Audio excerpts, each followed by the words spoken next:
राजकीय घडामोडी, सामाजिक विश्लेषण, कृषी विभाग, कला व मनोरंजन विश्व आणि क्रीडा क्षेत्रातील बातम्यांचे ताजे व अचूक अपडेट्स महाराष्ट्र शाही न्यूज मराठी. बातमी मागची बातमी, शोध सत्याचा. शेतकरी बंधूंनो, आमच्याकडे हायटेक टेक्नॉलॉजी मशिनरींचा वापर करून नामांकित कंपन्यांची विविध प्रकारची रोपे ऑर्डरप्रमाणे खात्रीशीररित्या उत्तम गुणवत्ता व दर्जेदार क्वालिटीत तयार करून घरपोच मिळते. शेतकऱ्यांच्या विश्वसनीय व हमखास उत्पादन देणाऱ्या बियाण्यांचे व रोपांचे BL गांजवे अँड कंपनीच्या मळगंगा ॲग्रो हायटेक नर्सरीला आजच भेट द्या. तसेच मुंबई, पुणे, नाशिक, ओतूर, नारायणगाव, संगमनेर, चाकण यांसारख्या कृषी मार्केटच्या डेली सर्व्हिसमध्ये मिरची, गवार, भोपळे, दोडके, कोबी, फ्लॉवर, कारले, शिमला मिरची, वांगी त्या सर्व प्रकारच्या भाजीपाल्यांची खरेदी व विक्री केली जाते. आमचा पत्ता Malganga hi tech agro nursery, Sakur फाटा जवळच, पिंपळगाव, देपा, तालुका संगमनेर. संपर्कासाठी proprietor Babasaheb Ganjawe Patil. Mobile number 7507354521.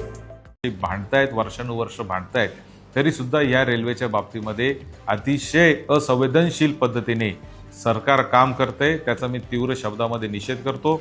माननीय मुख्यमंत्री देवेंद्रजी फडणवीस साहेब यांनी मागच्या अधिवेशनात सांगितलं होतं की याची एक तज्ज्ञ समिती नेमून GMRTच्या इथला काही मध्यम मार्ग काढून थोडंसं जवळून ती रेल्वे नेता येईल का असा प्रयत्न करायचा. तर मी त्यांना देखील आता 22 तारखेला अधिवेशन चालू होतं, मी भेटणार आहे आणि त्यांना देखील या निमित्ताने विनंती करणार आहे की साहेब याच्यामध्ये लक्ष घाला. कारण हा जो अन्याय आहे, रेल्वे ही काय आजचा प्रकल्प 1 दिवसाचा 2 दिवसाचा 10-20 वर्षाचा प्रकल्प नसतो. 100 वर्षांचे ते प्रकल्प असतात. 100 वर्षात कधीतरी एकदा एखादी रेल्वे होत असते. आणि ही जर रेल्वे आज आमच्या तोंडचा घास जर या ठिकाणी पळून लावला तर याच्यामध्ये येणाऱ्या पिढ्या आम्हाला माफ करणार नाही आणि आपल्यालाही माफ करणार नाही. त्यामुळे निश्चितपणाने आपण सगळ्यांनी एकत्र येऊन याच्यामध्ये काम करणं गरजेचं आहे. आपण सगळ्यांनी लढा देणं गरजेचं आहे. विशेष करून मी या रस्त्यावर येणाऱ्या सगळ्या नागरिकांना या निमित्ताने आव्हान करतो की आपल्याला रस्त्यावर उतरावं लागणार आहे, आपल्याला जन आंदोलन उभं करावं लागणार आहे. आपण वारंवार पोटतिडकीने आम्ही सातत्याने मागच्या काळापासून सांगतोय. नाशिक शहरातल्या लोकांना देखील याचं गांभीर्य येणं अत्यंत गरजेचं आहे. तर याचा सगळ्यात जास्त फायदा जो आहे तो नाशिकच्या विकासामध्ये होणार आहे. नाशिकचा विकास हा खुंटलेला आहे.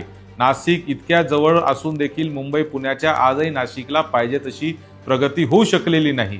IT कंपन्या येऊ शकलेल्या नाही, सर्व्हिस इंडस्ट्री आलेली नाही, उद्योगधंदे जेवढ्या मोठ्या प्रमाणावर येणं अभिप्रेत होतं तेवढ्या प्रमाणावर आले नाही.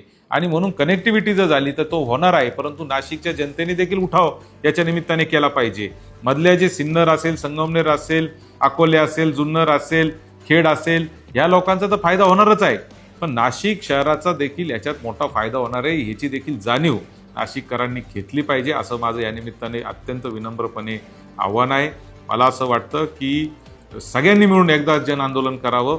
या संपूर्ण रस्त्यामध्ये सत्ताधारी पक्षाचे अनेक आमदार, खासदार आहेत. त्यांनी देखील स्वपक्षाच्या विरुद्ध जरी भूमिका मांडण्याची वेळ आली तरी ती मांडली पाहिजे. शेवटी आपल्याला लोक निवडून देतात.